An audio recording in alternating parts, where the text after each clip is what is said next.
Hello guys, welcome to 12th man. ഇന്ന് നമ്മൾ പറയുന്നത് സ്പേഴ്സിനെ പറ്റിയാണ്. അതായത് ബിഗ് സിക്സിൽ അംഗമായിട്ടുള്ള ടോട്ടനം ഹോട്ട്സ്പേഴ്സിനെ പറ്റി തന്നെയാണ്. സ്പേഴ്സിനെ പറ്റി പറയുകയാണെങ്കിൽ ഈ ഒരു ബിഗ് സിക്സ് ഇൻക്ലൂഷനിൽ അംഗമാക്കാൻ പറ്റുമോ എന്നുള്ളൊരു ഡിബേറ്റ് ഒരുപാട് ഇംഗ്ലീഷ് ആരാധകർക്കും ഈവൻ ഫുട്ബോൾ ആരാധകർക്ക് ഇടയിലൊക്കെ വളരെ ചർച്ച ചെയ്യുന്ന ഒരു കാര്യം തന്നെയാണ്. പ്രത്യേകിച്ച് സ്പേഴ്സിനെ ആ ഒരു ബിഗ് സിക്സിൽ നിന്നും മാറ്റി നിർത്തുന്ന ഫാക്റ്റുകളിൽ പറയുന്ന കാര്യങ്ങൾ എന്ന് പറയുന്നത് അവരുടെ ഒരു ട്രോഫി ഡ്രോട്ട് തന്നെയാണ്. ഇംഗ്ലീഷ് ലീഗ് ടൈറ്റിൽ ആകെ 2 തവണ മാത്രമാണ് സ്പേഴ്സ് നേടിയിട്ടുള്ളത്. കമ്പാരിറ്റീവ്ലി അവരുടെ ലണ്ടൻ റൈവൽസ് ചെൽസി, ആഴ്സണലിനൊക്കെ വെച്ച് നോക്കുമ്പോൾ അത് വളരെ കുറവാണ് എന്നുള്ളതാണ്. ഈ ലണ്ടൻ ക്ലബ്ബുകളെ വെച്ച് കമ്പയർ ചെയ്യുമ്പോൾ, പ്രത്യേകിച്ച് അവരുടെ ആർച്ച് റൈവൽസ് ആയിട്ടുള്ള ആഴ്സണലിനെ വെച്ച് കമ്പയർ ചെയ്യുമ്പോൾ അവർക്കുള്ളൊരു അഡ്വാൻറ്റേജ് എന്ന് പറയുന്നത് യൂറോപ്യൻ ട്രോഫീസ് തന്നെയാണ്. 3 തവണയാണ് യൂറോപ്പ ലീഗ് സ്പേഴ്സ് നേടിയിട്ടുള്ളത്. പ്രത്യേകിച്ച് നമ്മൾ നോക്കുകയാണെങ്കിൽ മറ്റ് ഇംഗ്ലീഷ് പ്രീമിയർ ലീഗ് ടീമുകൾ, അതായത് Aston Villa, Sunderland, Newcastle United, Sheffield Wednesday, Blackburn Rovers, Wolves, Leeds United, Huddersfield, ഈ ടീമുകൾക്കൊക്കെ സ്പേഴ്സിനെക്കാട്ടും ഇംഗ്ലീഷ് ലീഗ് ടൈറ്റിലുകൾ കൂടുതൽ നേടിയിട്ടുണ്ട് എന്നുള്ളൊരു ഫാക്ടർ തന്നെയാണ്.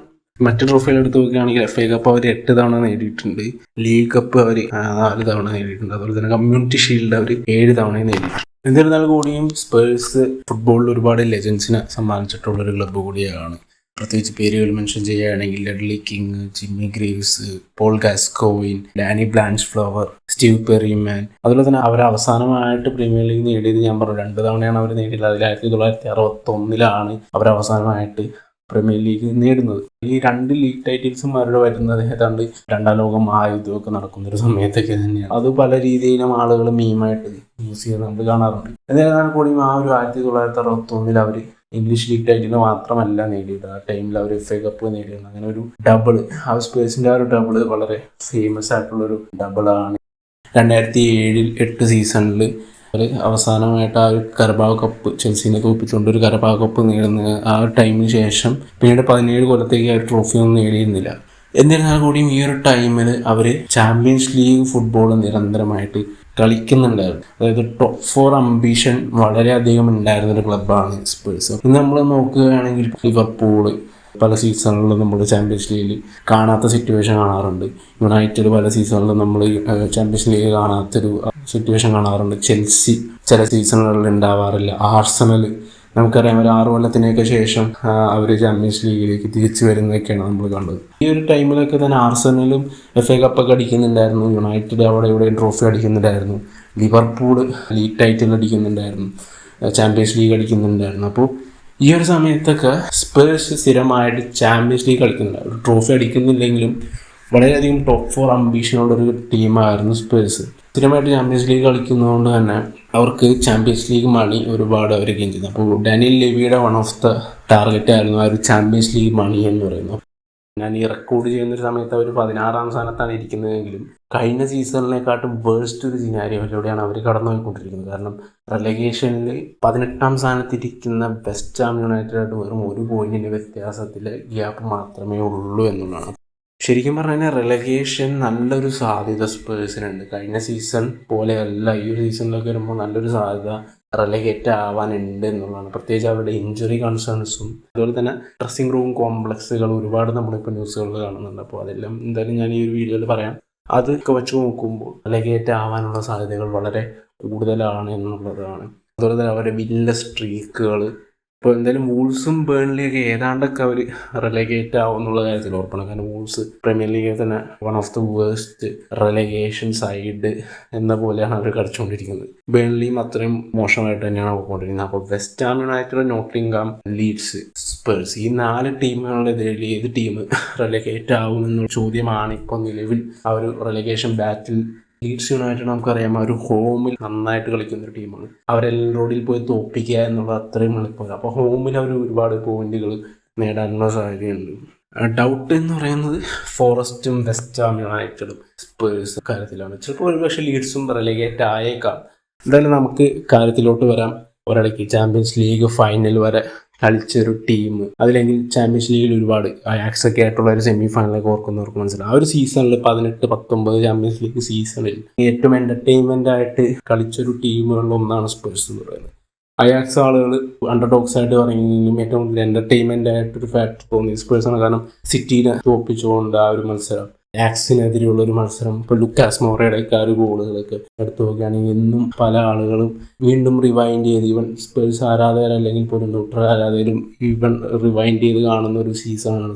അപ്പോൾ ആ ഒരു സീസണിൽ നിന്നും ഇപ്പോൾ സ്പേഴ്സിന് ഉണ്ടായിരിക്കുന്ന ഒരു അവസ്ഥ, ഈവൻ ആ ഒരു സീസൺ ടൈമിൽ പോലും അവരുടെ ഡിക്ലൈൻ ഏതാണ്ട് സ്റ്റാർട്ട് ചെയ്തു തുടങ്ങി. ഈവൻ അവർ ആ ചാമ്പ്യൻസ് ലീഗ് ഫൈനലിൽ എത്തിയ ഒരു സീസണും അവരുടെ ഡിക്ലൈൻ ഏതാണ്ടൊക്കെ സ്റ്റാർട്ട് ചെയ്ത് തുടങ്ങിയിരുന്നു എന്നുള്ളതാണ് നമ്മൾ മനസ്സിലാക്കുന്നത്. അപ്പോൾ അതാണ് ഞാൻ ഇന്ന് ഡീറ്റെയിൽ ആയിട്ട് പറയുന്നത്.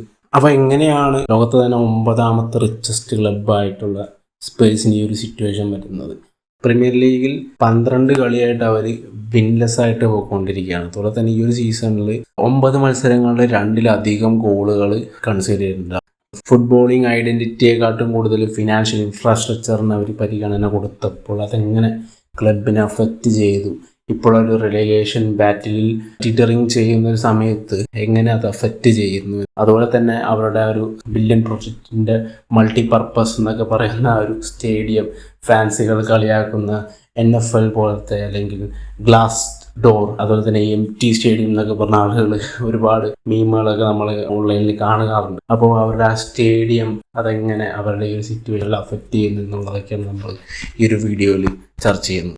സ്പേഴ്സിന് ഇപ്പോൾ നമ്മൾ കാണുന്ന സിറ്റുവേഷനിൽ ഏതാണ്ടൊക്കെ ഒരു തുടക്കം ഉണ്ടാവുന്നത് അവർ ചാമ്പ്യൻസ് ലീഗ് ഫൈനൽ കളിച്ച ആ ഒരു സീസൺ തന്നെയാണ്. അതായത് 2018-19 സീസണിൽ സമ്മർ ട്രാൻസ്ഫർ വിൻഡോയും ജനുവരി ട്രാൻസ്ഫർ വിൻഡോയിലും ഒരൊറ്റ സൈനിങ്സ് പോലും അവർ നടത്തിയില്ല എന്ന് നമ്മളെടുത്ത് നോക്കി കഴിഞ്ഞാൽ മനസ്സിലാവും.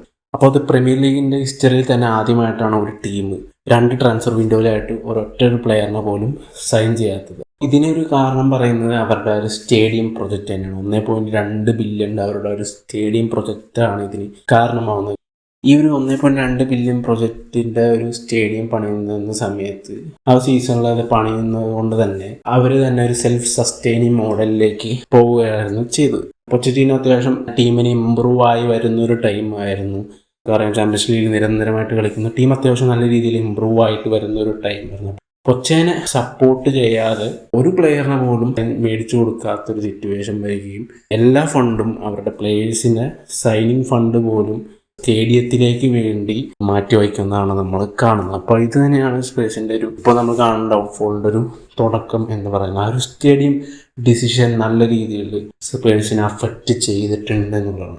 എന്തായാലും ആ ഒരു 1.2 ബില്യൻ്റെ സ്പേഴ്സിൻ്റെ സ്റ്റേഡിയം പ്രൊജക്റ്റിന് ഒരു £1 മില്യൺ മാൻഷൻ ഫർണിഷ്ഡ് വിത്ത് എക്കിയ എന്നാണ് ആരാധകർ ഒരു മെറ്റഫോർ യൂസ് ചെയ്ത് പറയുന്നത്.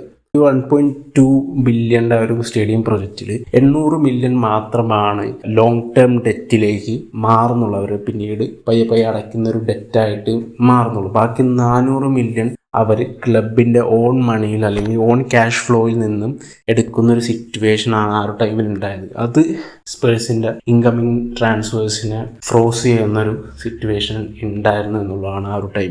ആക്ച്വലി സ്പേഴ്സിനെ സ്ഥിരം ഫോളോ ചെയ്യുന്ന ആളുകൾക്കൊക്കെ അറിയാമെങ്കിൽ പല ന്യൂട്രൽ ആരാധകരും ചിന്തിക്കുന്നത് ഡാനിയൽ ലെവിയാണ് സ്പേഴ്സിൻ്റെ ഒരു മെയിൻ ഓണർ, സ്പേഴ്സിൻ്റെ മെയിൻ ആള് എന്നൊക്കെയാണ് ചിന്തിക്കുന്നത്. ആക്ച്വലി ഡാനിയൽ ലെവിനെ ഒരു ഷോ റൺ ചെയ്യാനായിട്ട് ഏൽപ്പിച്ചിട്ട് മാത്രമേ ഉള്ളൂ എന്നുള്ളതാണ്. ശരിക്കും സ്പേഴ്സിൻ്റെ ഓണേഴ്സ് എന്ന് പറയുന്നത് ജോയ് ലെവിസിൻ്റെ ലൂയിസ് ഫാമിലി, അതായത് എനിക് ഗ്രൂപ്പാണ് ആക്ച്വലി സ്പേഴ്സിൻ്റെ ഓണേഴ്സ് എന്ന് പറയുന്നത്. അവരാണ് ഈ ഒരു 20 വർഷമായിട്ട് സ്പേഴ്സിനെ റൺ ചെയ്തുകൊണ്ടിരിക്കുന്നത്. അപ്പോൾ ഈ ഒരു സൈനിങ്സ് ഒന്നും വേണ്ട എന്നുള്ള സിറ്റുവേഷനിൽ അവരുടെ മാനേജറായിട്ടുള്ള പൊച്ചറ്റീനോയ്ക്കും ചെറിയൊരു പങ്കുണ്ടെന്ന് നമുക്ക് കാണാൻ കഴിയും. കാരണം ആള് തന്നെ ഡെവലപ്പ് ചെയ്ത് വന്നുകൊണ്ടിരുന്ന സ്കോഡിൽ ഈവൻ ന്യൂട്രൽ ആരാധകർക്കും സ്പേഴ്സ് ആരാധകർക്കും ഒക്കെ അറിയാമായിരുന്നു ഇതൊരു സൈനിങ്സ് വളരെ ഇമ്പോർട്ടൻ്റ് ആണെങ്കിൽ മാത്രമാണ് ആ ഒരു റീബിൽഡിങ് കംപ്ലീറ്റ് ആവുകയുള്ളൂ. ഇത് ഏറ്റവും കൂടുതൽ അറിയാവുന്ന പൊച്ചറ്റീനോ തന്നെ സൈനിങ്സ് ഒന്നും വേണ്ട എന്നുള്ളൊരു ബോർഡിൻ്റെ തീരുമാനത്തിൽ ഒരു പ്രീ അഗ്രിമെൻ്റ് ഒക്കെ സൈൻ ചെയ്ത് കൊടുക്കുകയും ചെയ്തിരുന്നത് നമുക്ക് കാണാൻ കഴിയും ആ ഒരു സമയത്ത്. അപ്പോൾ പൊച്ചെ തന്നെ ബോർഡിൻ്റെ ഡിസിഷൻസിന് വാലാട്ടി കൊടുക്കുന്ന ഒരു സന്ദർഭങ്ങൾ ഒരുപാട് ആ ഒരു ടൈമിലുണ്ടായിരുന്നു. മാനേജർ ഡിസിഷനുപരി സാധാരണ ഒരു ക്ലബ്ബ് അപ്പോയിൻ്റ് ചെയ്തിട്ടുള്ള ബോർഡ് ഡിസിഷൻസ് ഒക്കെ കേട്ട് വായിക്കുന്നൊരു കോച്ചായിട്ട് മാത്രം പ്രവർത്തിച്ചു പോകുന്നതാണ് നമ്മൾ ആ ഒരു സമയത്ത് കാണാൻ കഴിയുന്നത്. പക്ഷെ പിന്നീട് പൊച്ചെ തന്നെ ക്ലബിനെതിരെ തിരിയുന്നൊരു സിറ്റുവേഷൻ വരാറുണ്ട്. ആൾ ഡിമാൻഡ് ചെയ്തിട്ടുള്ള Christian Eriksen, Toby Alderweireld, Danny Rose ഇങ്ങനത്തെ കുറച്ച് പ്ലേയേഴ്സിനെയൊക്കെ വിറ്റുകൊണ്ട് ആ ഒരു ഫണ്ട് കൊണ്ട് ആൾക്ക് സൈനിങ്സ് മേടിച്ചു കൊടുക്കാതിരുന്നതിൽ ആള് ക്ലബിനെതിരെ തിരിയുന്നൊരു സിറ്റുവേഷൻ ഉണ്ടായിരുന്നു. അപ്പോൾ ഇതൊക്കെ നടന്നുകൊണ്ട് തന്നെ ആൾക്ക് ആ ഒരു റീബിൽഡിങ് കംപ്ലീറ്റ് ആക്കാൻ പറ്റാത്തൊരു സിറ്റുവേഷനും ഉണ്ടാവുകയും 2018-19 സീസണിൽ ട്രാൻസ്ഫർ ഒന്നും ഇൻകമിങ്സ് ഒന്നും നടത്തിയില്ലെങ്കിൽ പോലും തൊട്ടടുത്ത സീസണിന് ആൾക്ക് നല്ല രീതിയിൽ ബാക്കിങ് കൊടുത്തിരുന്നു. ആൾ തന്നെ ഡിമാൻഡ് ചെയ്തിട്ടുള്ള കുറച്ച് പ്ലേയേഴ്സിന് തന്നെ ആൾക്ക് മേടിച്ചു കൊടുക്കുന്നതാണ് നമ്മൾ കാണുന്നത്. പൊട്ടങ്കോ എൻഡോംബെലേനെ അവരുടെ തന്നെ റെക്കോർഡ് ഫീ ആയിട്ടുള്ള 65 മില്യൺ സ്പേഴ്സ് ലിയോണിൽ നിന്ന് മേടിക്കുന്നതാണ് നമ്മൾ കാണുന്നത്. പിന്നെ ട്രാൻസ്ഫർ ഡെഡ് ലൈൻ ഡേയിൽ റയൻ സെസെന്യോനെയും ഫുള്ളാമിൽ നിന്നും അതുപോലെ തന്നെ ലോ സെൽസോനെ ലോൺ ടു പെർമനന്റ് ഡീലിൽ 32 മില്യണൊക്കെ റിയൽ ബെറ്റിസിൽ നിന്ന് മേടിക്കുന്നത് നമ്മൾ കാണുന്നത്. അപ്പോൾ കംപ്ലീറ്റ്ലി നമുക്ക് പറയാൻ പറ്റില്ല, പൊച്ചയുടെ ഭാഗത്ത് തെറ്റൊന്നും ഇല്ല എന്ന് നമുക്ക് കംപ്ലീറ്റ്ലി പറയാൻ പറ്റില്ല. ക്ലബിന്റെ ഭാഗത്താണ് ഫുൾ മിസ്റ്റേക്ക് എന്ന് പറയാൻ പറ്റില്ല. കാരണം ഒരു സമയത്ത് ആൾക്ക് ബാക്കിംഗ് കൊടുത്തില്ലെങ്കിലും മറ്റൊരു സമയത്ത് ബാക്കിംഗ് ഒക്കെ കൊടുത്തിട്ടുണ്ട് എന്നുള്ളതും നമുക്ക് കാണാൻ കഴിയും. അതുകൊണ്ടാണ് ഞാൻ ആദ്യം തന്നെ പറഞ്ഞത്, പൊച്ചയും അത്രയും വലിയ ഒരു മാസ്റ്ററിങ് ടാറ്റീഷ്യനോ അല്ലെങ്കിൽ മാസ്റ്ററിങ് റെവല്യൂഷനൈസ്ഡ് സ്പേഴ്സിനെ വലിയ രീതിയിൽ റെവല്യൂഷനൈസ്ഡ് ചെയ്ത ആളൊന്നുമല്ല എന്ന് ഞാൻ പറയാനായിട്ട് കാരണം. പിന്നീട് ആ ഒരു സീസണിൽ ഈ ഒരു പ്ലേയേഴ്സ് ഒന്നും തന്നെ ഫോമിലാകാത്തൊരു സിറ്റുവേഷനും ഇഞ്ചുറി സിസ്റ്റം എല്ലാം കൊണ്ട് തന്നെ 2019 നവംബറിൽ ഷെഫീൽഡ് യുണൈറ്റഡ് ആയിട്ട് ഹോമിൽ 1-1 ഡ്രോ ആയതിനു ശേഷം ആളുടെ പണി പോകുന്നതാണ് കാണുന്നത്. ആളുടെ പണി പോകുന്ന സമയത്ത് സ്പേഴ്സിന്റെ സിറ്റുവേഷൻ വളരെ മോശം തന്നെയായിരുന്നു. അപ്പോൾ ഈ ഒരു സീസണിലെയും അല്ലെങ്കിൽ കഴിഞ്ഞ സീസണിൽ അത്രയും മോശമൊന്നും അല്ലെങ്കിൽ പോലും ഈവൻ ആ ഒരു സന്ദർഭമൊക്കെ വെച്ച് നോക്കുമ്പോൾ നല്ലൊരു മോശം അവസ്ഥയിൽ തന്നെയായിരുന്നു. കാരണം പ്രീമിയർ ലീഗിൽ 14ാം സ്ഥാനത്തായിരുന്നു അവരുണ്ടായിരുന്നത്. അതുപോലെ തന്നെ ആദ്യത്തെ 12 മത്സരങ്ങളിൽ നിന്നും വെറും 3 മത്സരങ്ങൾ മാത്രമാണ് സ്പേഴ്സിന് വിജയിക്കാനായിട്ട് കഴിഞ്ഞുള്ളൂ. ബയൺ മ്യൂണിക്കിനെതിരെ ഗ്രൂപ്പ് സ്റ്റേജിൽ 7-2 ഒരു ഹ്യൂമിലേറ്റിംഗ് തോൽവിയും അതുപോലെ തന്നെ കരബാവ് കപ്പിൽ ആദ്യ റൗണ്ടിൽ തന്നെ കോൾച്ചസ്റ്റർ യുണൈറ്റഡ് ആയിട്ട് അവരുടെ ജോബ് സർവ് കമ്മ്യൂണിറ്റി സ്റ്റേഡിയത്തിൽ പോയി പെനാൾട്ടി ഷൂട്ടൗട്ടിൽ പുറത്താവുകയാണ് കണ്ടത്. പിന്നീട് പൊച്ച പോയതിനു ശേഷം അവരുടെ ക്ലബിൻ്റെ ഐഡൻറ്റിറ്റി തന്നെ മാറുന്നു. വലിയൊരു പെട്ടെന്ന് തന്നെ ഒരു ഷിഫ്റ്റ് ഉണ്ടാവുന്ന നമ്മൾ കാണുന്നത്. കാരണം ട്രസ്റ്റിംഗ് പ്രോസസ് പൊച്ചേവേ അതുപോലെ തന്നെ ഒരു ഹൈ പ്രസിങ് മാനേജറിൽ നിന്നുമൊക്കെ അല്ലെങ്കിൽ ക്ലബിൻ്റെ വാലാട്ടി നിൽക്കുന്ന ഒരു മാനേജറിൽ നിന്നൊക്കെ തന്നെ ഒരു കപ്പ് വിൻ സ്പെഷ്യലിസ്റ്റ് അല്ലെങ്കിൽ സഡനായിട്ട് ട്രോഫി പെട്ടെന്ന് നേടിക്കൊടുക്കാൻ പറ്റുന്ന മാനേജേഴ്സിനെയൊക്കെ അവർ കൊണ്ടുവരുന്നതാണ് കാണുന്നത്. ഹോസെ മൊറീനോനെ കൊണ്ടുവരുന്നു. പിന്നീട് ഹോസെ മൊറീനോ തന്നെ ഒരു കപ്പ് ഫൈനലിന് മുമ്പ് സാക്ക് ചെയ്തുകൊണ്ടുള്ളൊരു ബ്ലണ്ടർ ഡിസിഷൻ തന്നെ അവരെ തന്നെ എടുക്കുന്നതാണ് പിന്നീട് കാണുന്നത്. പിന്നീട് കോണ്ടെ സൈൻ ചെയ്യുന്നു. അപ്പോൾ ഈ ഒരു സമയത്തൊക്കെ നമ്മൾ നോക്കിക്കഴിഞ്ഞാൽ സ്പേഴ്സ് അവരുടെ ആ ഒരു ഐഡന്റിറ്റി ഡിഫറൻസ് നമുക്ക് ഭയങ്കരമായിട്ട് കാണാൻ കഴിയും. പൊച്ചയുടെ ആ ഒരു ഐ പ്രസിംഗ് നിന്നൊക്കെ ഭയങ്കര ഡിഫെൻസീവായിട്ട് കളിക്കുന്ന ഒരു സമയം കൂടിയായിരുന്നു ഈ ടൈം. അതുപോലെ തന്നെ പൊച്ചയ്ക്ക് നല്ല രീതിയിൽ ക്രെഡിറ്റ് കിട്ടിക്കൊണ്ടിരുന്ന അവരുടെ ഒരു അക്കാഡമി ബെനിഫിറ്റ് ആയിരുന്നു. പിന്നെ ഈ ഒരു സമയങ്ങളിൽ കൊച്ചു പോയതിനു ശേഷം നോക്കുകയാണെങ്കിൽ അക്കാഡമി ഗ്രാജുവേറ്റ്സ് ഒക്കെ വളരെ കുറവ് ആയിരുന്നു സ്പേഴ്സിന്റെ ഭാഗത്തു നിന്ന് കണ്ടുവരുന്നത്. അതുപോലെ തന്നെ മാർട്ടിൻ എഡ്വാർഡ്സും നൊണി മഡുവയ്ക്ക് പോലത്തെ പ്ലേയേഴ്സൊക്കെ പെട്ടെന്ന് തന്നെ അക്കാഡമിയിൽ നിന്നൊക്കെ വിറ്റ് പോകുന്നൊരു സിറ്റുവേഷൻ. അതായത് അക്കാഡമിയിൽ വലിയ രീതിയിലൊന്നും കോൺസെൻട്രേറ്റ് കൊടുക്കാത്തൊരു സമയമായിരുന്നു ഇത്. പ്രത്യേകിച്ച് കോണ്ടയൊക്കെ വന്ന ടൈമിൽ നമുക്കറിയാം ഒരു തരത്തിൽ പോലും അക്കാഡമിയിൽ കോൺസെൻട്രേറ്റ് ചെയ്തിരുന്നില്ല എന്ന്, അക്കാഡമിനെ ഒരു തരത്തിൽ പോലും പ്രൊമോട്ട് ചെയ്തിരുന്നില്ല എന്ന് നമുക്ക് കാണാൻ കഴിയും. അപ്പോൾ അതിൽ കോണ്ടെ മാത്രമല്ല പങ്കുള്ളത്. അവരുടെ ആ ഒരു ടൈമിൽ ഉണ്ടായിരുന്ന ഒരു ഷാഡോ ഡയറക്ടറായിട്ടുള്ള ഫാബിയോ പരാറ്റിസിക്കും നല്ലൊരു പങ്കുണ്ട്. അതുപോലെ തന്നെ വേജ് ബില്ല് ഇൻക്രീസ് ചെയ്യാത്തൊരു സിറ്റുവേഷൻ വരികയും അത് എലൈറ്റ് പ്ലെയേഴ്സിനെ സ്പേഴ്സിലേക്ക് അട്രാക്ട് ചെയ്യുന്നതിൽ നിന്നും തടസ്സപ്പെടുത്തുന്ന ഒരു കാരണമായി. വേജ് സ്ട്രക്ചറുള്ള അവർ മെയിൻ്റെനൻസ് വരുമ്പോൾ എലൈറ്റ് പ്ലെയേഴ്സ് ഒന്നും വരാൻ താല്പര്യമില്ലാത്തൊരു സിറ്റുവേഷൻ. കാരണം അവർക്കൊക്കെ നല്ലൊരു വേജ് കൊടുക്കണമല്ലോ. പിന്നീട് എടുത്ത് പറയേണ്ട ഒരാളെന്ന് പറയുന്നത് ഫാബിയോ പരാറ്റിച്ചയാണ്. ഇപ്പോൾ ഈ ഒരാൾ 2021 കോണ്ടയുടെ ടൈമിലാണ് ആള് യുവന്റസിന്റെ സ്പോർട്സ് ഡയറക്ടറായിരുന്നു. അവിടെ ഒരു കുറെ ഫിനാൻഷ്യൽ ഇറഗുലാരിറ്റീസ് ഒക്കെ നടത്തിയിട്ടാണ് കുറെ പണിയൊക്കെ ഒപ്പിച്ചിട്ടാണ് സ്പേഴ്സിലേക്ക് 2021 വരുന്നത്. തുടക്ക കാലഘട്ടത്തിലൊക്കെ ആള് നല്ലൊരു പേരൊക്കെ തന്നെയായിരുന്നു. കാരണം അത്യാവശ്യം കുഴപ്പമില്ലാത്ത സൈനിങ്സ് ഒക്കെ ആള് നടത്തി. കാരണം ക്രിസ്ത്യാനോ റൊമേറോ, ബെൻഡാങ്കൂർ അതുപോലെ തന്നെ കുലിസേവ്സ്കിനൊക്കെ യുവന്റസിൽ നിന്ന് സൈൻ ചെയ്തു. അങ്ങനെ കുഴപ്പമില്ലാത്ത സൈനിങ്സ് ഒക്കെ ആള് നടത്തുകയും പക്ഷെ പിന്നീട് 2023 ആൾക്ക് 30 മാസം ഒരു ഫിഫ ബാൻ അടിച്ചു കിട്ടുകയാണ് ചെയ്തത്. ആൾ യുവന്റസിൽ വെച്ച് നടത്തിയ കുറച്ച് തരികിട ഫിനാൻഷ്യൽ പരിപാടിക്കൊക്കെയാണ് ആൾക്ക് ബാൻ കിട്ടുന്നത്. ഈവൻ ദോ ആൾ സ്പേഴ്സിൽ നിന്നും റിസൈനൊക്കെ ചെയ്തെങ്കിൽ പോലും പിന്നീട് ഒരു ഷാഡോ കൺസൾട്ടൻ്റ് ആയിട്ട് ലെവിക്ക് വേണ്ടി വർക്ക് ചെയ്യാറുണ്ടെന്നാണ് അറിയാൻ കഴിയുന്നത്.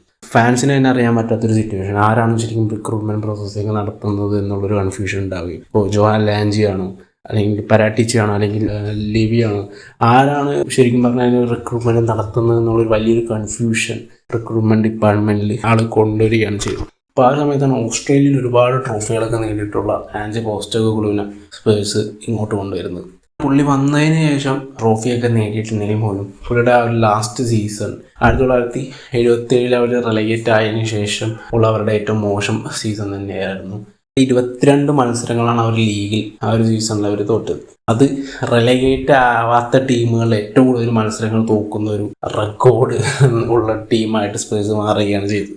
പക്ഷേ ഈ ഒരു സമയത്ത് ഏപ്രിൽ 2025 പോസ്റ്റ് ഗൂഗിൾ പബ്ലിക്കായിട്ടൊരു കാര്യം അഡ്മിറ്റ് ചെയ്യുകയുണ്ടായിരുന്നു. മെഡിക്കൽ റിപ്പോർട്ടുകളും അതുപോലെ തന്നെ ടീം ഷീറ്റുകളൊക്കെ കളിക്ക് മുമ്പ് ലീക്കാവുകയുണ്ടെന്ന ആൾ പബ്ലിക്കായിട്ട് അഡ്മിറ്റ് ചെയ്യുകയാണ് ചെയ്തത്.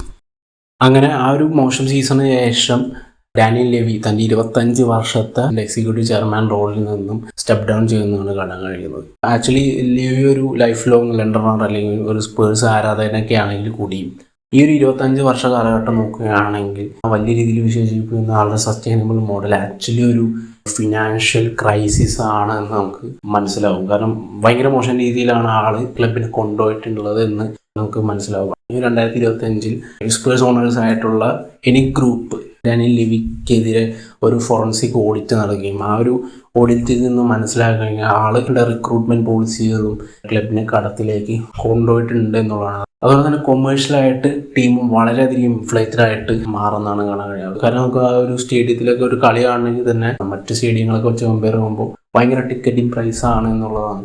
സ്പേഴ്സ് നമ്മൾ നോക്കുകയാണെങ്കിൽ ബിഗ് പിക്ചറിൽ പേപ്പറിൽ റിച്ച് ആയിട്ട് നമുക്ക് കാണാൻ കഴിയുമെങ്കിലും ഫുട്ബോളിസ്റ്റിക്കലി സ്പേഴ്സ് ശരിക്കും പറഞ്ഞാൽ കടത്തിലാണ് എന്നുള്ളതാണ്. ഓവറോൾ പിക്ചർ നോക്കുകയാണെങ്കിൽ മറ്റ് സ്പോർട്സിൽ നിന്നൊക്കെ NFL അങ്ങനെ മറ്റ് സ്പോർട്സിൽ നിന്നൊക്കെ ആ ഒരു സ്റ്റേഡിയം കൊണ്ടൊക്കെ വരുമാനം അവർ ഉണ്ടാക്കുന്നുണ്ടെങ്കിൽ പോലും ഫുട്ബോളിസ്റ്റിക്കലി യാതൊരു വിധത്തിലുള്ളൊരു വരുമാനവും സ്പേഴ്സിലേക്ക് വരുന്നില്ല എന്ന് നമുക്ക് കാണാൻ കഴിയും.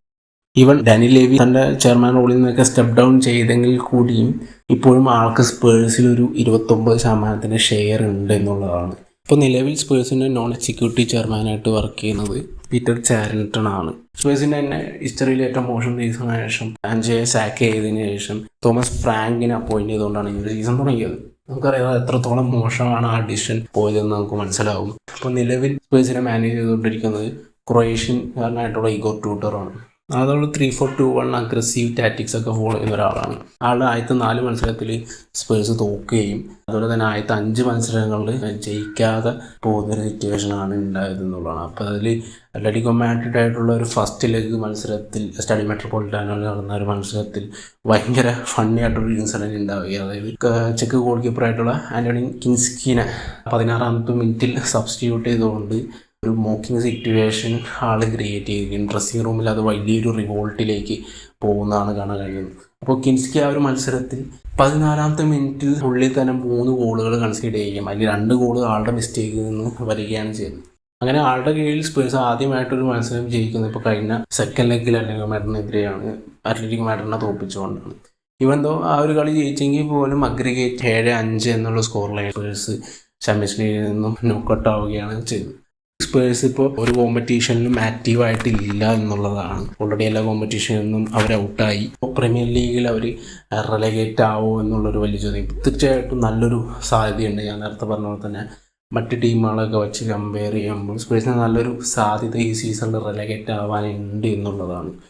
റെലഗേറ്റ് ആയി കഴിഞ്ഞാൽ 50% ഒരു വേജ് കട്ടൊക്കെ എടുക്കണം, പ്ലേയേഴ്സ് വേജ് കട്ടൊക്കെ എടുക്കണം എന്നുള്ള ഡിസിഷനാണ് വന്നിട്ടുള്ളത്. അപ്പോൾ ഇത് ഡ്രസ്സിംഗ് റൂമിൽ വലിയൊരു പ്രശ്നത്തിലേക്ക് പോവുകയും ഡ്രസ്സിംഗ് റൂമിൽ പല സീനിയർ പ്ലേയേഴ്സും അത് കെയർ ചെയ്യുന്നില്ല. അവർ റെലഗേറ്റ് ആയാലും അവർക്കൊരു വലിയ പ്രശ്നങ്ങളൊന്നുമില്ല. കാരണം അവർ ഓൾറെഡി സമ്മറിൽ വേറെ ടീമുകളൊക്കെ ആയിട്ട് എഗ്രിമെൻ്റൊക്കെ ആയിക്കഴിഞ്ഞു, എന്തായാലും വേറെ ടീമിലേക്ക് പോകുമെന്നുള്ള രീതിയിലാണ് പല പ്ലേയേഴ്സും പറയുന്നത്. അപ്പോൾ അത് ഡ്രസ്സിംഗ് റൂമിൽ വലിയ പ്രശ്നങ്ങൾ ഉണ്ടാവുകയും പല റിപ്പോർട്ടുകളും ഡ്രസ്സിംഗ് റൂമിൽ നിന്നും ലീക്കാവുന്നതും നമുക്ക് ഇപ്പോൾ ഈ സമയത്ത് കാണാൻ കഴിയും. ഈ സീനിയർ പ്ലേയേഴ്സിനെ മെൻഷൻ ചെയ്യുന്നത് ക്രിസ്ത്യാനോ റൊമേറോയും വിക്കാരിയൊക്കെയാണ്. ഇപ്പോൾ ക്രിസ്ത്യാനോ റൊമേറോ ഒക്കെ അത്ലറ്റിക്കോ മാഡ്രിഡിലേക്ക് ഈ ഒരു സമ്മറിൽ മാറുമെന്നുള്ള വലിയൊരു റൂമറൊക്കെ നമ്മൾ കേൾക്കുന്നുണ്ട്.